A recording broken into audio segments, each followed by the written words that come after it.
Ever wondered what happens behind the scenes when you hit an emergency stop?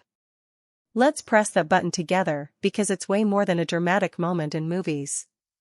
The instant your finger lands on an emergency stop, you trigger a chain reaction designed to cut risk, fast. Picture a busy factory floor. Machines whir, conveyor belts zip, workers move in sync. Suddenly, someone spots a jam, maybe a hand too close to the gears. The emergency stop button is smashed. In less than a second, everything freezes. But the magic isn't just in the button. It's in the web of tech that wakes up all at once. First, electricity is interrupted. Behind every emergency stop is a circuit wired with a fail-safe mentality. These circuits are designed to break, not make. That means the default state is safe, so when power drops, machines have no choice but to halt. This is called a normally closed circuit, and it's the backbone of safety engineering. But it doesn't end there. Sensors leap into action. Data streams shut down across control systems, triggering alerts and locking out further movement.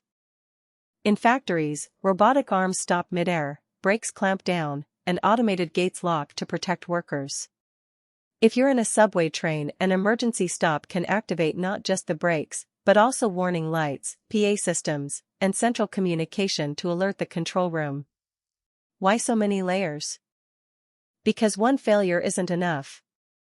Safety tech is built on redundancy, multiple ways to stop danger. From simple mechanical latches to digital overrides, the aim is to ensure nothing slips through. Let's zoom into one of the most critical places, elevators.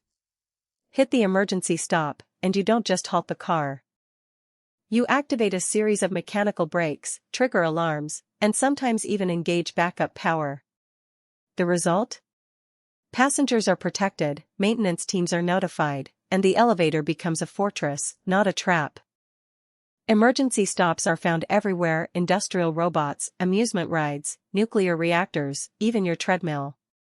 Each is tailored to its risks. In some places, pressing the button cuts off fuel supply. In others, it floods a system with coolant or locks out computer controls. And every time, engineers have to decide what happens next, because stopping everything can be as risky as letting it run. It's easy to overlook these buttons. They're part of our daily landscape, from train stations to factories. Yet, in those rare moments when seconds matter, they're the unsung heroes that transform chaos into calm. So next time you spot a red button, remember, it's the tip of an iceberg of technology, designed for the moments we hope never come. Every layer behind it is a story worth knowing. Follow Lorelight for more stories worth knowing.